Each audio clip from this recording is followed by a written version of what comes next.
Welcome to the plenary panel on the Puerto Rico Oversight Board and Fiscal Crisis. My name, as you have heard, is Gretchen Sierra-Zorita.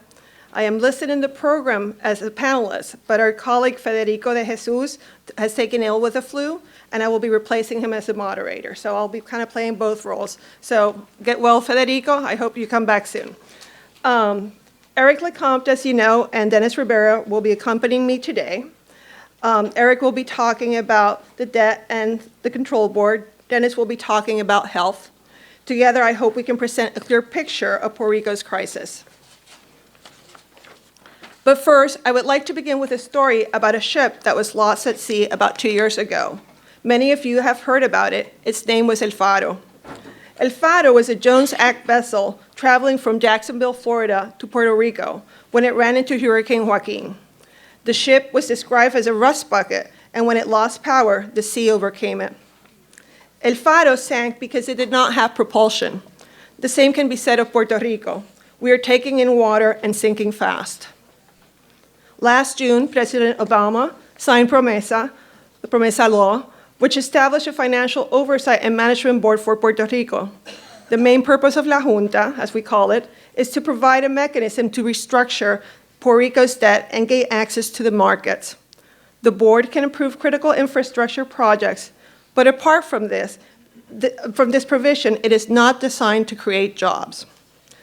Following the analogy of the sinking ship, La Junta is a giant water pump. If it works, it will keep us afloat, but it will not move us forward. La Junta has recently approved a 10-year fiscal plan submitted by the government of Puerto Rico, which provides $800 million annually to service the debt, which would have been $3.5 billion annually, which is what we actually owe.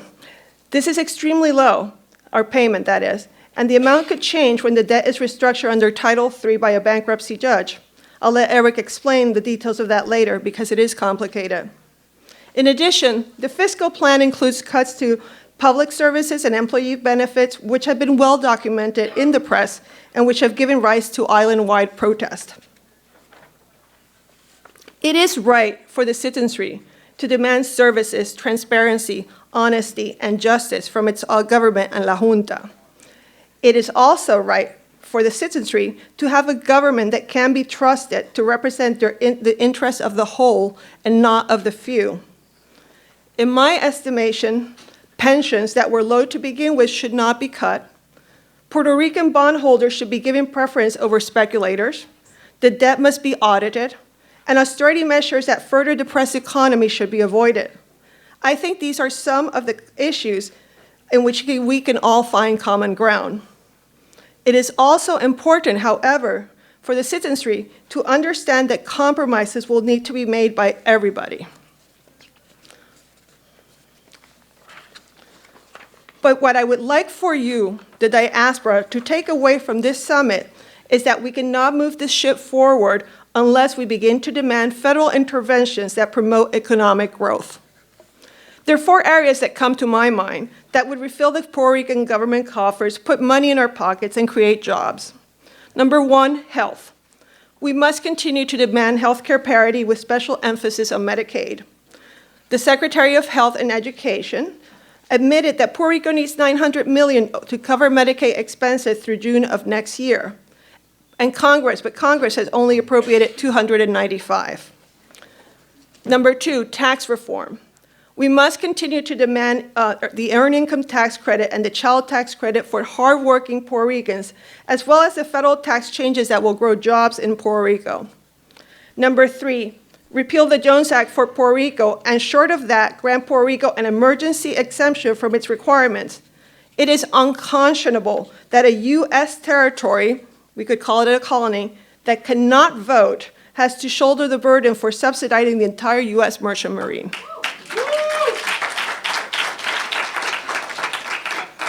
Number 4, infrastructure. President Trump has said that he would like to invest in infrastructure to create jobs. This is something both parties agree on and which Puerto Rico direly needs. Just this week, the Natural Resource Defense Council reported that San Juan has the worst city water system in the entire nation and that bacteria and chemicals in the water supply compromise Puerto Rican's health. Number 5, trade agreements. This is another area in which President Trump has taken an interest.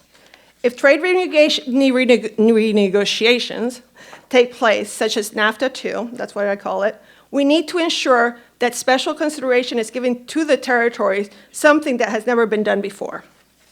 This list is by no means exhaustive, but it provides you with some idea of the types of things that we can do. One last point. Puerto Rico continues to be regarded in the mainland as a foreign entity.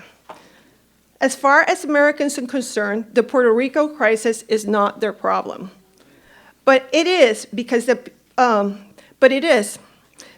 people of Puerto Rico are Americans, and the 5.1 million Puerto Ricans who live in the United States are Americans as well, and our combined votes exceed the votes in 28 states and in the District of Columbia.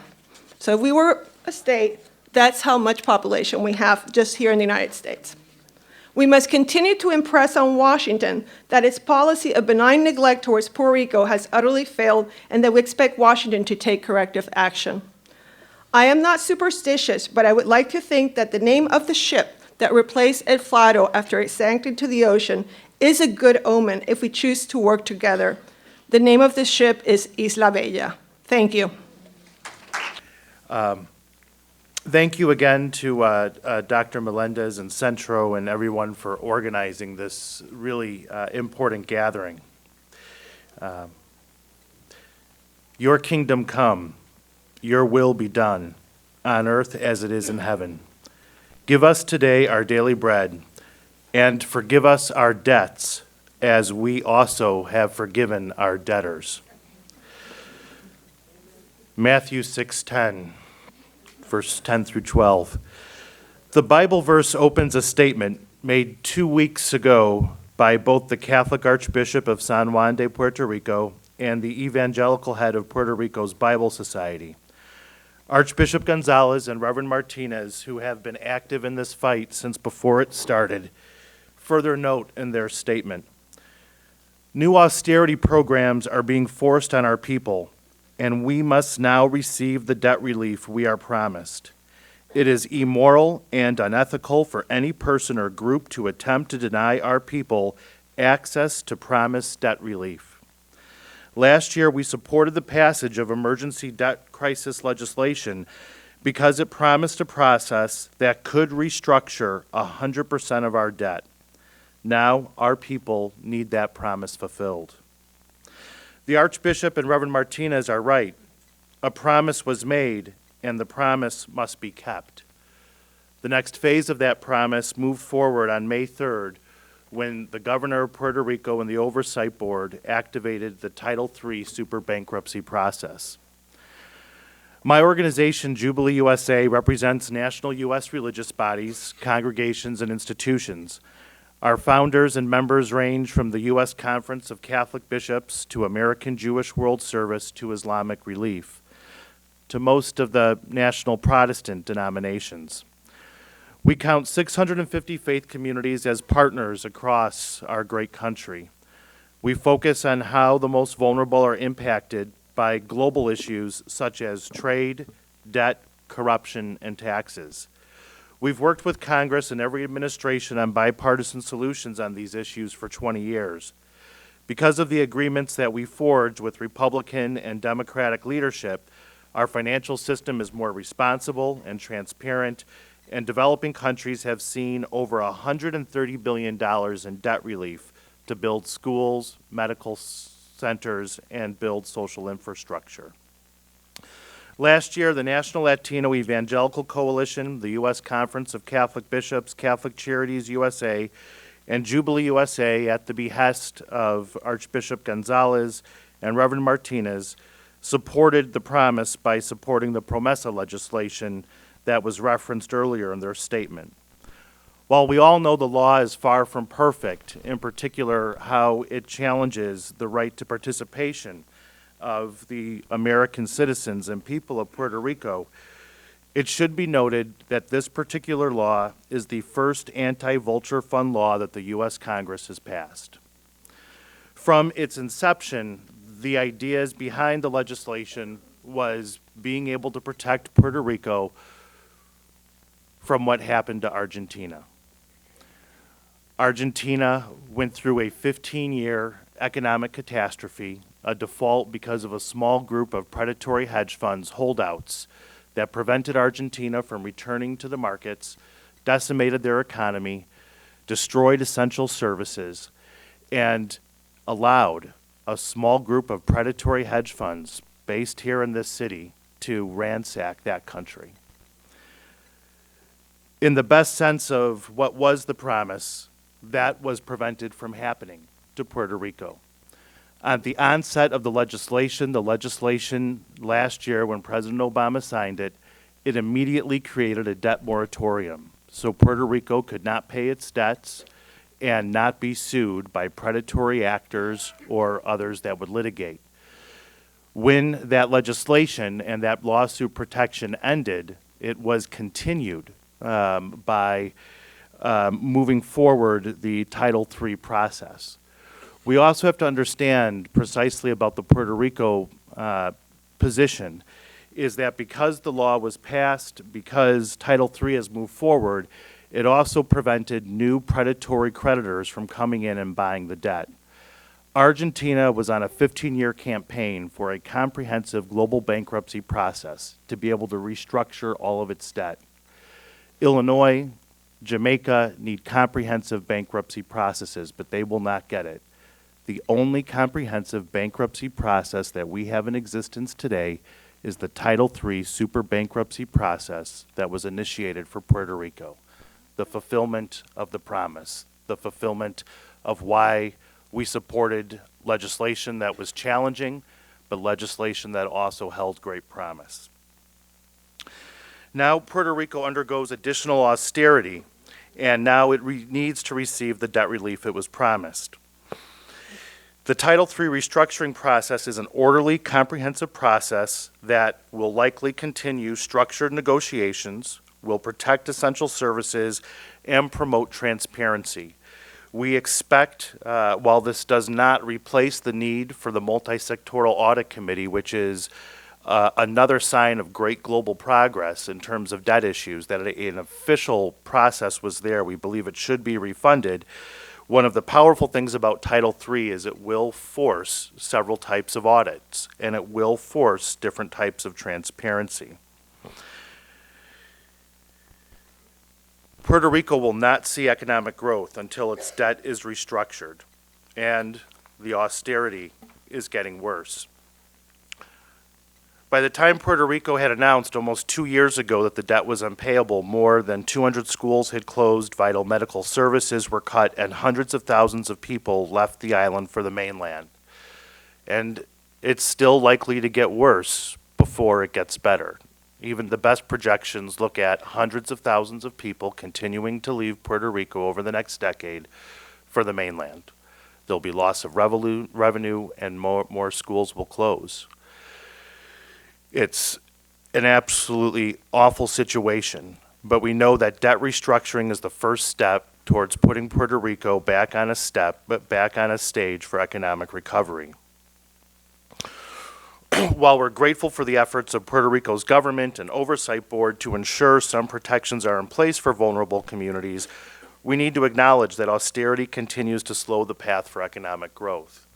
One of the ways that we can all be a part of turning back austerity, and even when the fiscal plan that's already been presented in terms of looking at particular health care cuts to UPR, is by all working together to move forward the bipartisan recommendations of the Congressional Task Force on Puerto Rico, which include the full funding of Medicaid, the parity funding for health care, the child tax benefit. The reality is this is not included in the fiscal plan, and as we all move this forward, this will bring billions of new dollars into the Puerto Rican economy that I believe political leaders will use in some way to help soften and turn back austerity. So it's not only important for the parity reason, it's actually important for financing and being able to prevent austerity. So we were able to move forward funding till August. That helps, but that means we have until August to get the full funding for the year. And we haven't even touched the child tax benefit recommendations. All of those need to move forward urgently, and we still have Republican and Democrat leadership support for it, but we have a Congress that's turning a blind eye towards Puerto Rico.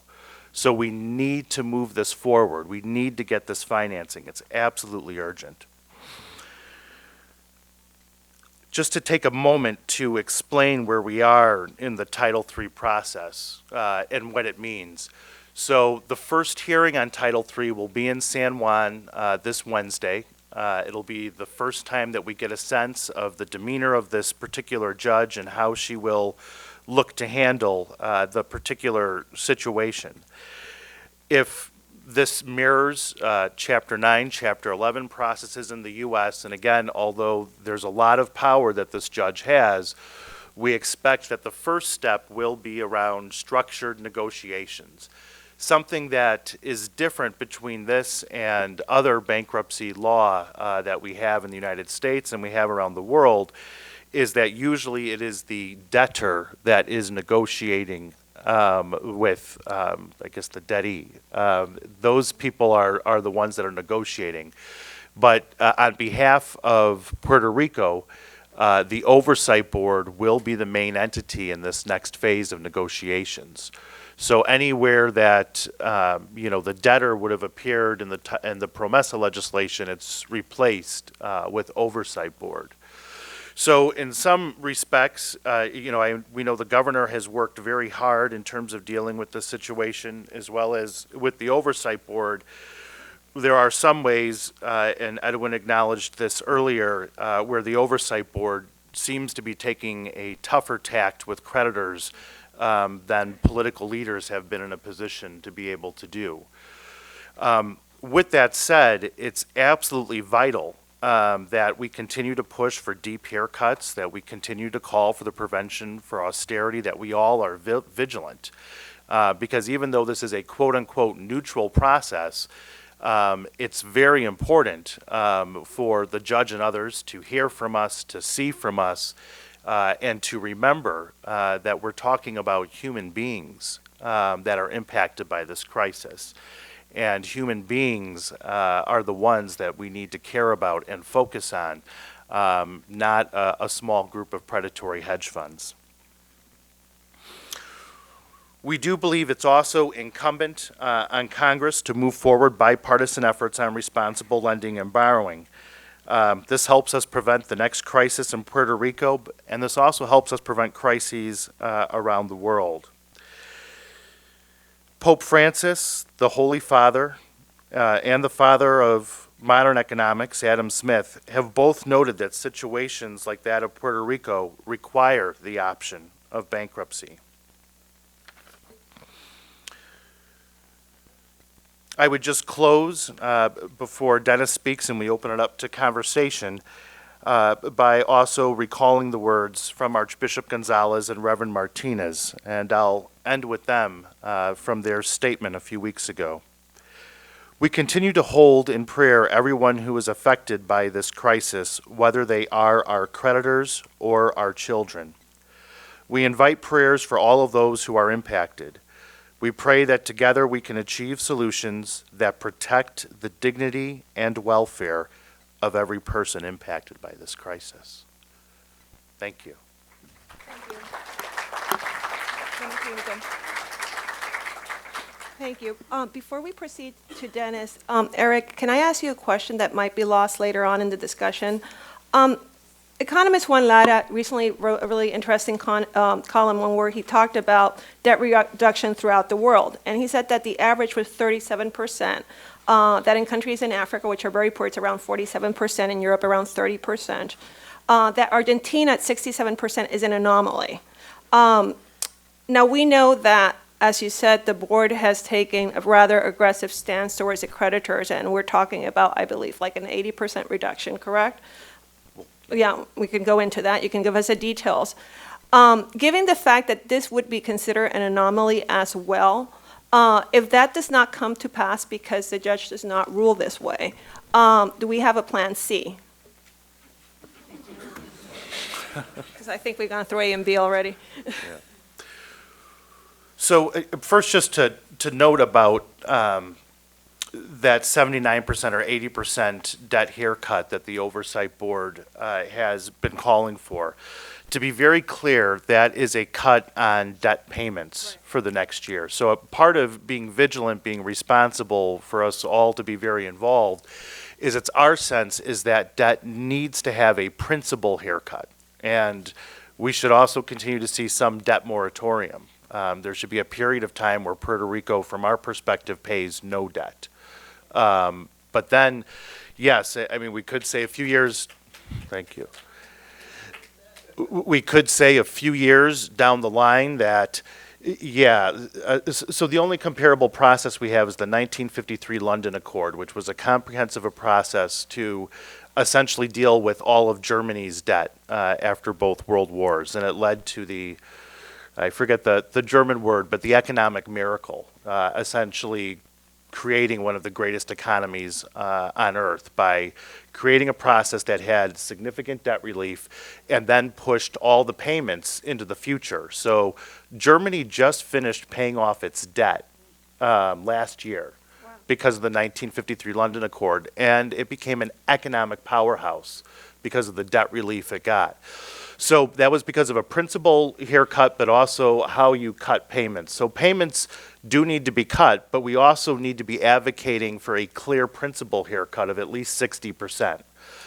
So that part of the debt goes away, it's restructured, and we believe it can be restructured in positive ways that at the end of the day return profitability to investors.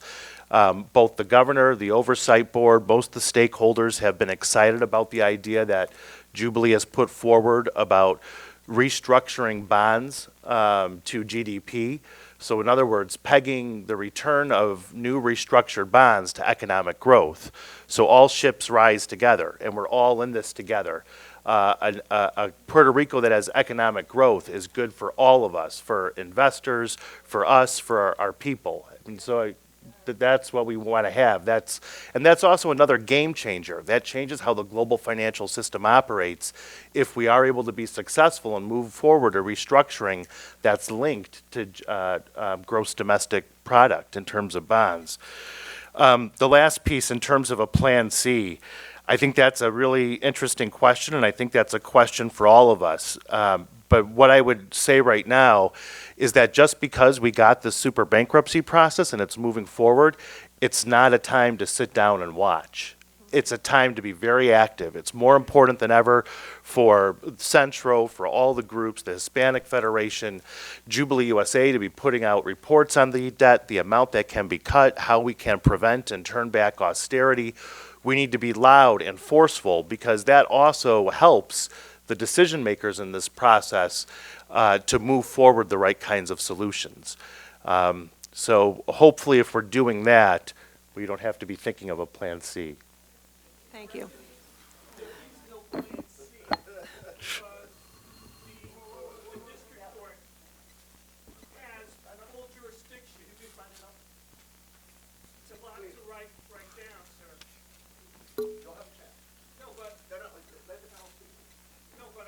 Yeah. She raised some important questions, and I'll be very brief. The bankruptcy court. Okay, I'm sorry. I'll give you first dibs when we get around. Okay. Okay? Okay. Yeah, but he was trying to give an explanation. Come on, we're all friends. Okay. We'll go back to it, okay?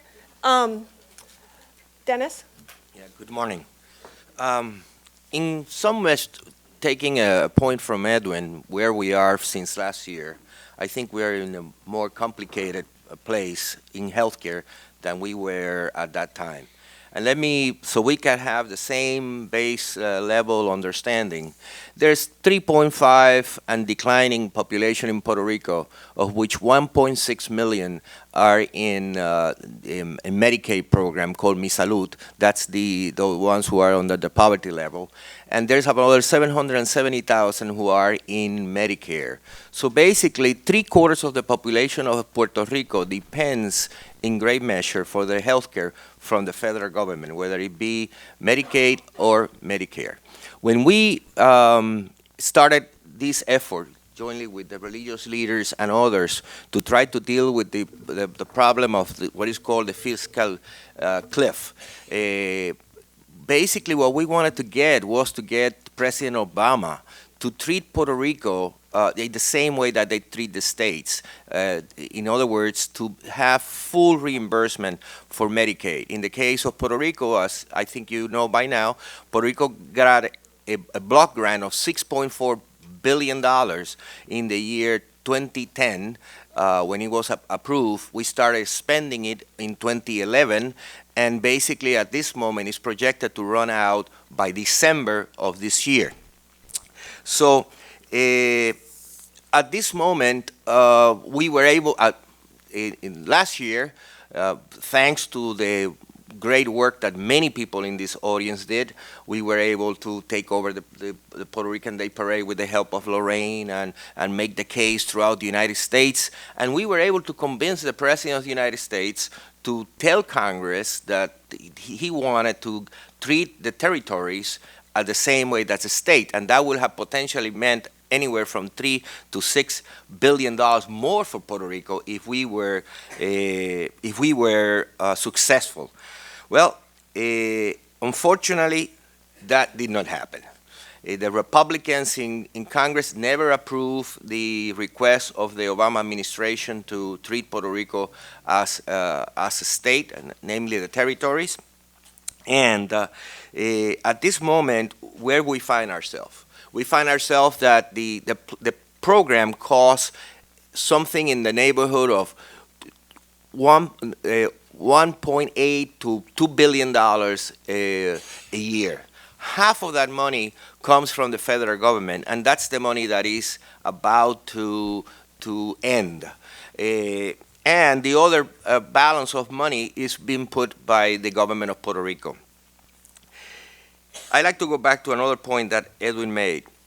If we could unite, we could be successful.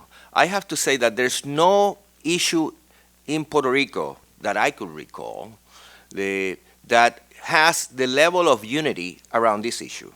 I think from all the political parties, independently, if you believe in independence or statehood, or basically people believe that treating the health of the people in Puerto Rico is an issue of fairness, and there's unanimity in that one. And of all the political parties, and I think that's a bright start in the sense that with this big challenge that we have in front of us, it's at the same time a unifying effort for all of us. Well, right now, the process got a lot more complicated. We have elected President Donald Trump, and not only he and his colleagues are invested in derogating Obamacare, which basically already they did in the House.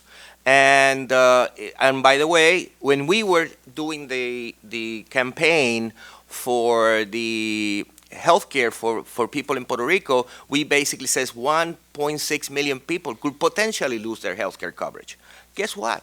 The Republicans have just voted to take away 24 million people the health care in the United States. Here in New York State alone, 2.3 million people will lose their health care coverage if that legislation that passed in the House gets enacted in the Senate, or some version of it. Not only that, the whole theory of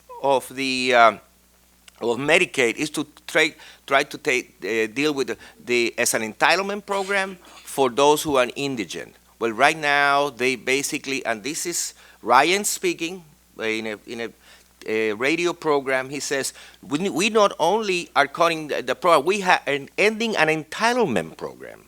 And basically what they're trying to do now in this is embedded in that legislation is eliminate the right for people to have access to health care through Medicaid depending on the level of poverty, but they are going to transfer to the state a block grant. So they are the ones who are in charge of giving the health care to the people and putting a ceiling on it. I've been talking to the governor of the state of New York, Andrew Cuomo, and he basically predicts that this is going to have a disastrous effect in years to come. So here we are when we're making the case of Puerto Rico, now it's not only Puerto Rico healthcare is in play, it's the healthcare of the Puerto Ricans in the United States and the healthcare of all of our fellow citizens in the United States. So in that sense, it's a far more complicated place that we are. In terms of the finances, like Gretchen said, they approved $296 million. That's a stopgap measure. They don't. I've been talking to the economists who help with Mi Salud, and they basically believe that this money will only be good until March. So at some point, the money is going to run out.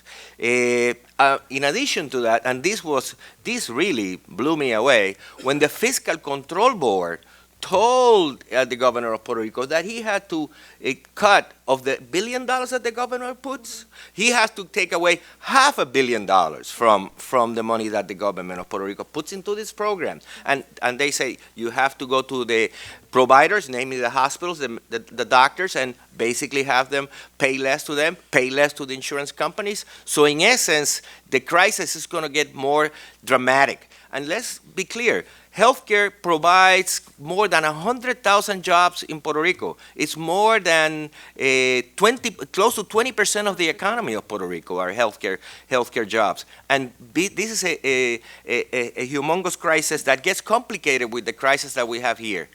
At this moment, the only thing that I believe that is there is the commitment of Speaker Ryan to the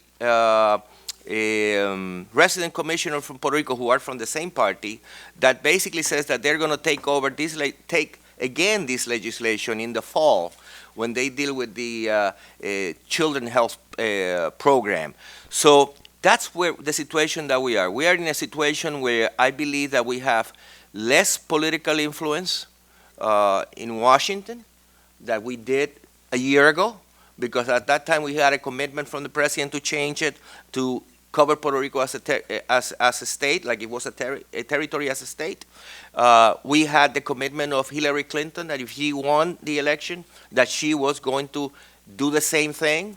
And at this moment, we find ourselves that not only there's no relief for the health insurance plans in Puerto Rico, but that we are going to get lost in that conversation of what's happening in the United States, because now it's far more complicated, and that's... Thank you. It's very good. Thank you very much.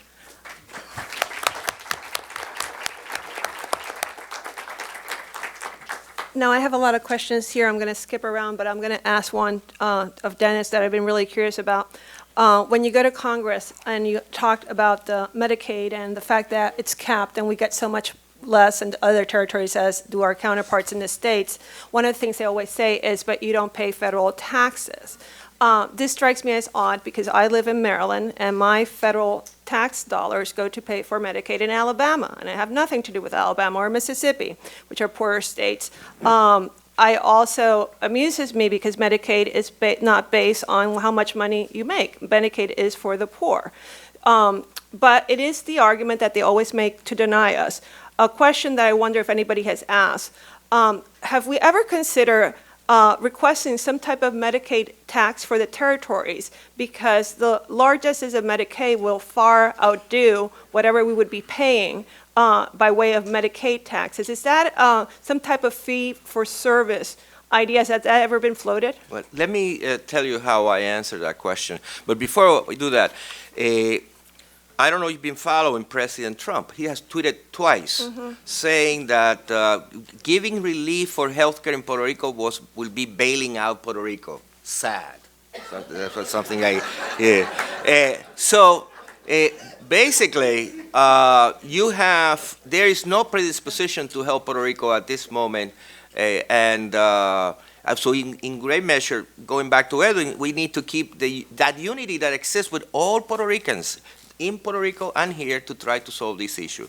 But getting back to your point, Gretchen, for example, in the case of Mississippi, which is the poorest state in the United States, they basically get about $6 billion a year for Medicaid as opposed to Puerto Rico 1 billion. And those who receive Medicaid don't pay taxes either, because that's why they're giving that they are under the federal poverty level and they don't pay taxes.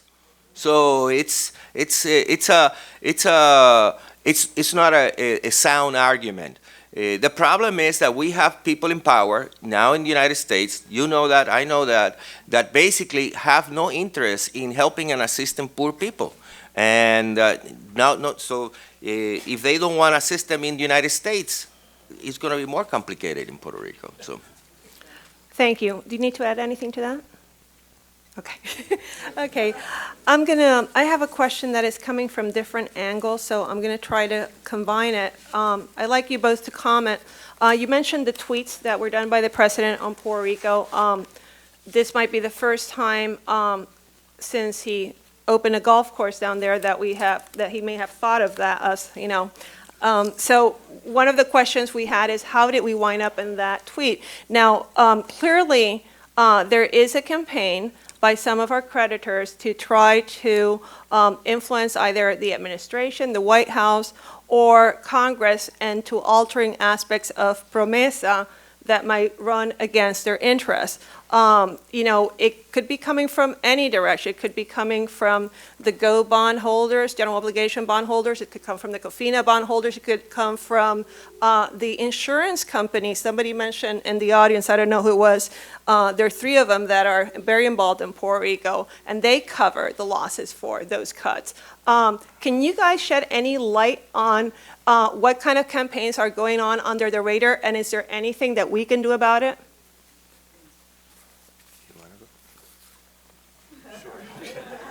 Any secrets? Yeah, and I think for those of you who follow Jubilee's action alerts, we've really had a very intense few weeks because there were creditors. The creditor lobbyists were back on Capitol Hill in full force, like they were a year ago before the PROMESA legislation passed.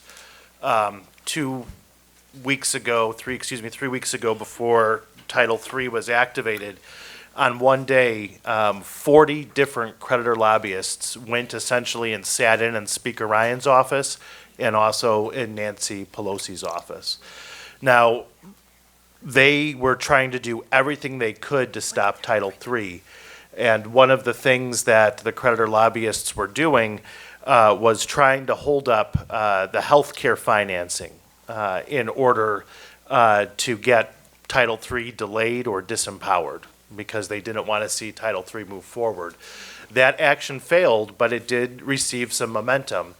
And I think when we're talking about the president's tweets, I mean, they're unfortunate he was never as specific as we would want him to be, but he did support generally the bankruptcy process for Puerto Rico last year. But I do have to acknowledge, I think what we're seeing is a small group of creditor lobbyists that are pushing really hard. And part of why some of them are pushing so hard is they're concerned that Title III will force transparency on some of their behavior, as it did for Lehman Brothers and things. So there's a reality that I also think some of the most problematic creditors are going to start to get really quiet because they don't want attention focused on them and different ways that they've manipulated the markets. So I think that reality is still there. I think the last piece I would end, because I do want to acknowledge that this is a small group of creditors, that the majority of investors do want to see the debt restructured. Even Moody's last week went as far as to support the bankruptcy process, even though it's going to mean a deep haircut for creditors, because they know that there can be no profitability, no economic growth until there is a very deep debt restructuring. And that also gets back to, what is the Plan C question. The reality is, if we don't get the debt restructuring right now, not only will we not see economic growth, we're going to see another need for debt restructuring just a few years down the road. That's happened to other places that are in crisis. So I think those are a few of the points. And I would also say the irony about the healthcare financing is in some ways that benefits the creditors because it brings more money into the Puerto Rican economy. And while we're relatively confident that political leaders want to use some of that money to turn back austerity, let's face it, it also provides more money to pay the creditors. So we have to realize that a small group of creditors went out of their way to try to hold this over their head, and now they're going to do it over the summer. They're going to do a tit for tat with Puerto Rico, and that's what we're really fighting against as we try to get the financing, healthcare, child tax credit recommendations moving forward. We're still going to be fighting against a small group, but heavily wealthy, heavily and resourced group of creditors. Yeah, the other thing I wanted to add was we're dealing with the President of the United States who's completely unstable, and I think and not consistent. The President at some point was asked during the campaign about the level of debt of Puerto Rico, and he says, no, the debt of Puerto Rico has to be cut a lot more.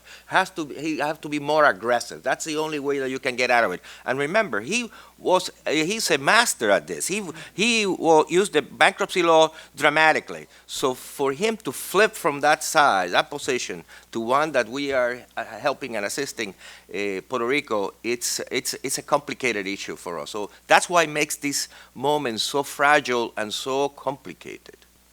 If I could just acknowledge something that you said, Dennis.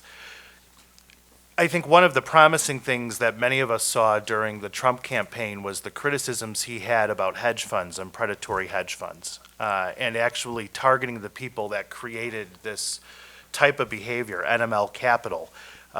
They were very clear throughout the election they did not like President Trump either. It's important to note that those creditors who have developed the vulture fund model paid for President Trump's inauguration.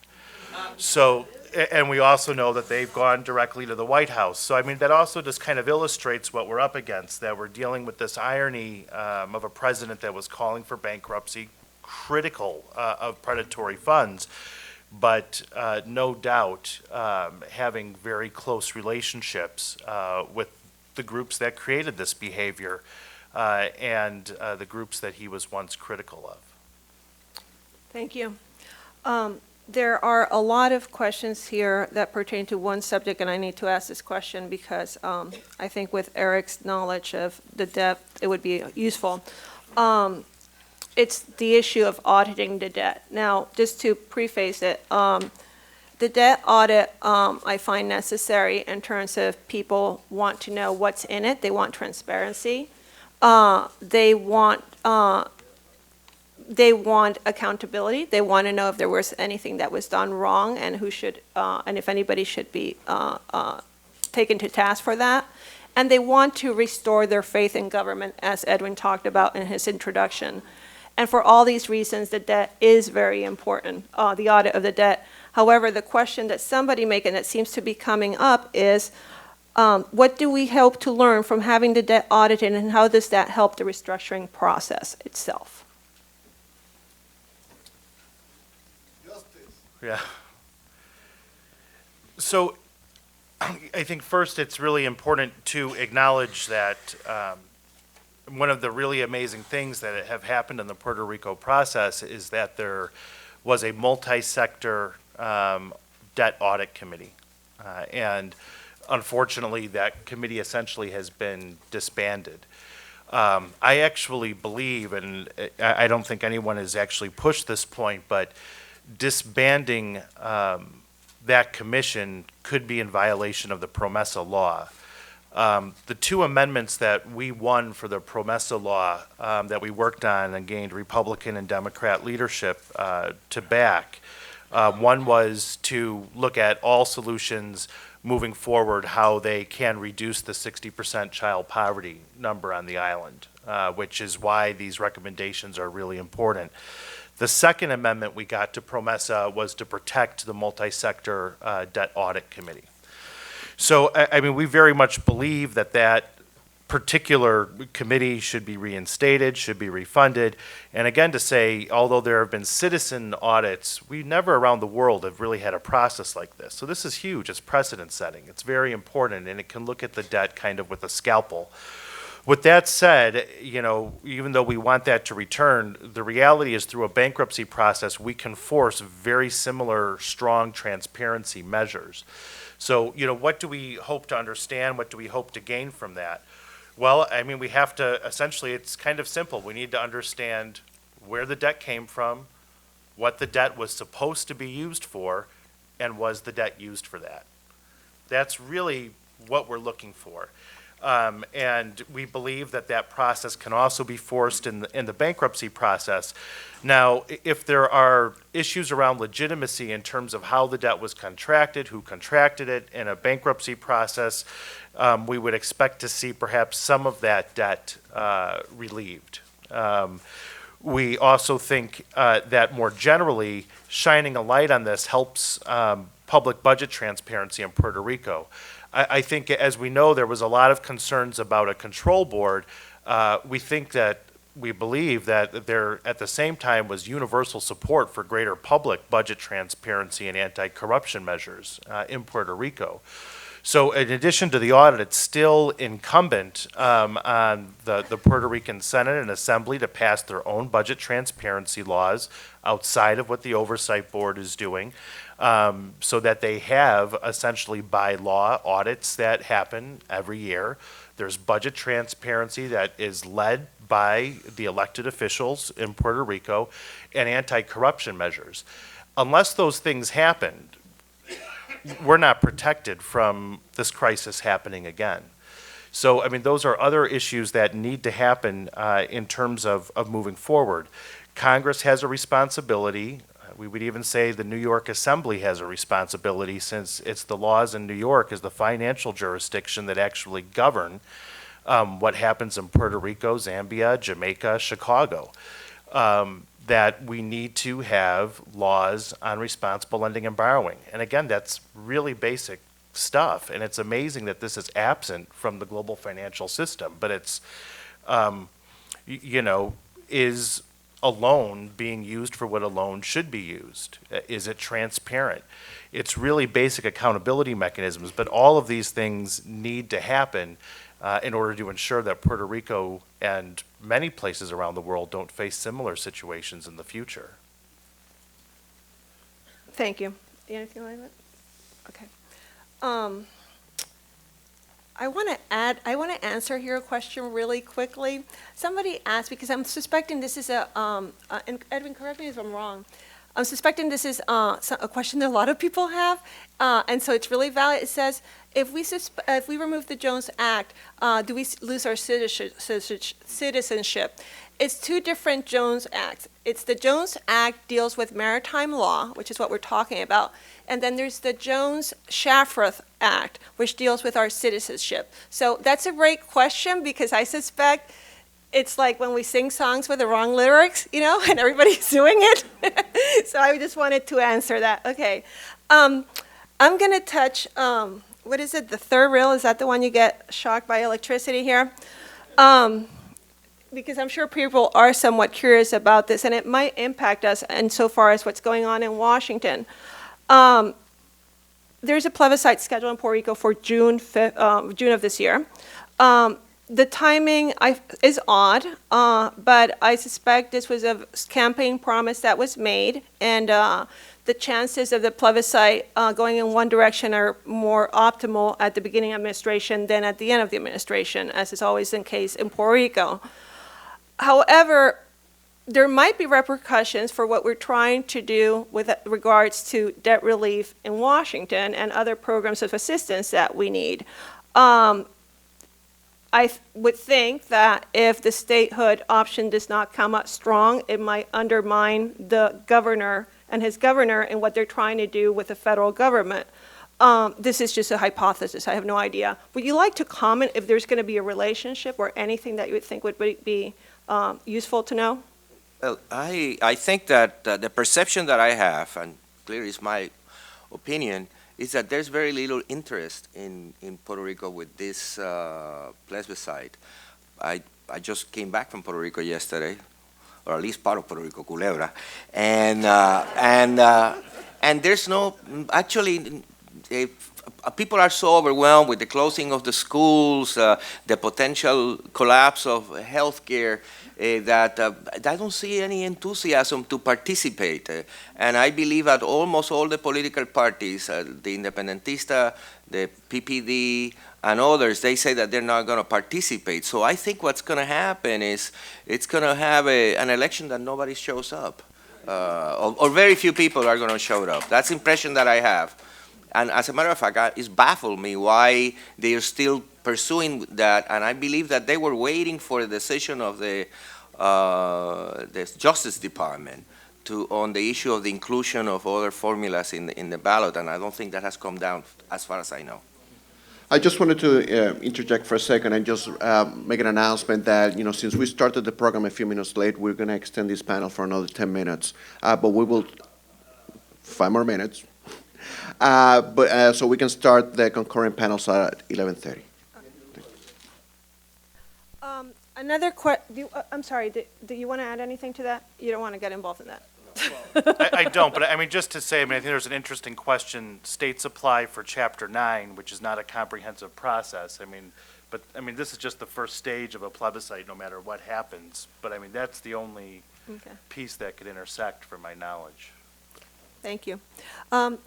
There are lots of questions, and they're all over the place, so forgive me if I don't cover all of them. I'm just trying to find common themes here, but one that seems to be coming up is, what can we, wherever we are in the diaspora, do, both politically and also from a business perspective and a professional perspective? How can we engage to help, not only as voting citizens, but also as business people, as consumers, as educators, as professionals, as children in school, what have you? Any great thoughts on this? Well, I think that, and I go back to my original point, how complicated the moment that we're living is. Because we have the double whammy here. We are now fighting for the health care of the people in the United States and fighting for the health care of the people in Puerto Rico all at the same time. Before, like I said last year, we didn't have that complication. Obamacare was the law of the land. That was the philosophy of the government towards helping others. And what we wanted to do was to be covered by, in that program. Now, we're sitting here, and I don't have a clue what's about to happen on the issue of the health care in the United States. And since it's getting so complicated, inserting the conversation of Puerto Rico is going to be more challenging for us. On the other hand, getting back to your question, I think that there is a unanimity in Puerto Rico on the issue of health care, leading with the governor of Puerto Rico, the resident commissioner, members of both parties are in all the parties. So I think that's a good point to make a common cause with everybody to basically keep presenting the case of the dire situation of the case of Puerto Rico in healthcare. That is a thing that we can do. It is concrete, and we can. But that has to. And I go back again to Edwin when he said, por favor, we got to work together. The only way we're going to do this is, and we have to say, for example, the resident commissioner, who I'm not a big fan of her, right? But I have to give her credit that she basically used her relationship with Speaker Ryan of his own party and got $300 million more to Puerto Rico. So in that sense, we need to coalesce all of us together, regardless of the ideologies that we have for the common good in healthcare. And I think that is complicated, but it's something that we can agree. And I don't know to the degree that NPR could facilitate those conversations, because the picture is bigger. For example, when Edwin was presenting the issue, Puerto Ricans are going to lose their healthcare coverage throughout the United States too, with the elimination of Obamacare. So it's a more complicated. Can I add something to what you said about the resident commissioner? I live in Washington. I follow this closely. Please follow the resident commissioner, whoever it is, and whatever party they are from. The resident commissioner in Washington spends a lot of time, now we have a her, trying to influence other members of Congress to put legislation that benefits Puerto Rico it is very rare that you would not be in agreement with some piece of legislation that they're suggesting, because they're usually about economic problems, social programs and so forth. So if you want to know what the government of Puerto Rico is trying to do, and if you want to try to start looking at this in a less partisan way and a more policy based, just see what statements they have and so forth. You'll be surprised, and I play with all parties, I don't have a preference. How many thoughtful things Jennifer Gonzalez, no, that would be puts in there, because they generally have to do this program, and that's a way to breach that divide that Dennis is saying that we need to breach and, come together to work together, I'm sorry. You want to say anything else on it? Well, then I'm going to answer that question. The other thing I like to say on the question of how you can be involved, this is something I encourage everybody to do. Think of yourselves as an ambassador of Puerto Rico.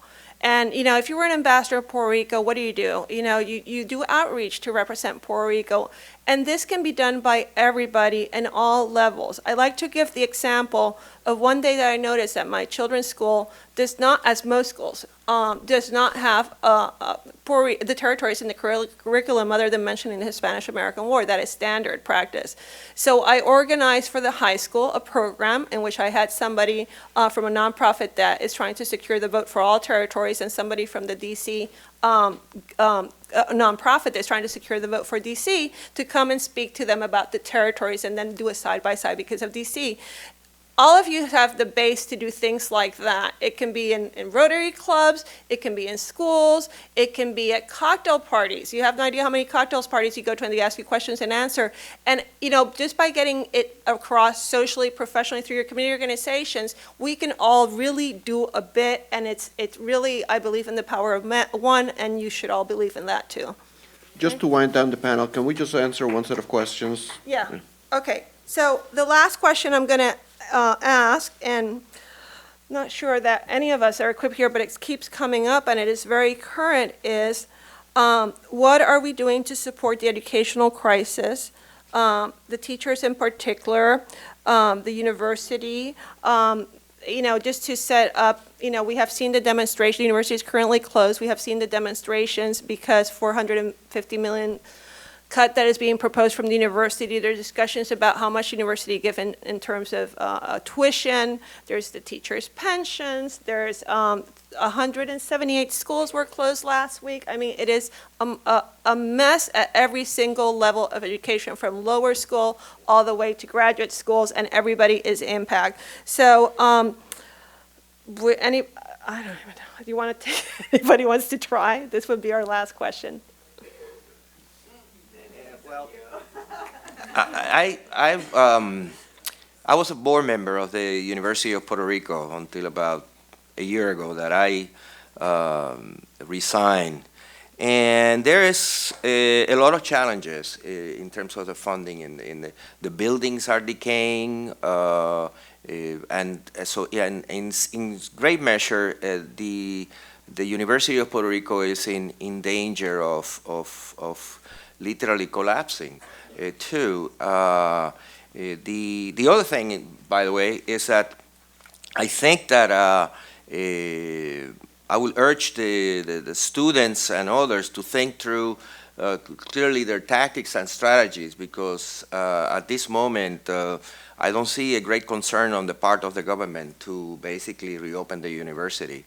It's almost like it's the best thing that could ever happen to us. So I don't know. It's complicated. In terms of the schools, one of the objective problem is the dramatic fall of enrollments of students in Puerto Rico that deals with multiple things. One, the decreasing birth rate in Puerto Rico. So that's one. The migration out. And so in that sense, there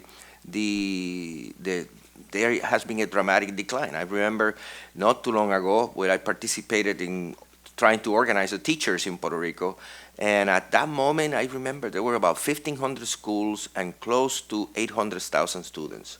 And right now, I think there's about 300,000 students or 350,000 students, so a dramatic decline. So in great measure is the schools that, and I see on the TV all the time, basically schools that basically had 200 students and now has 75 students, and the parents don't want to have the burden of having the students to be bused from one place to the other.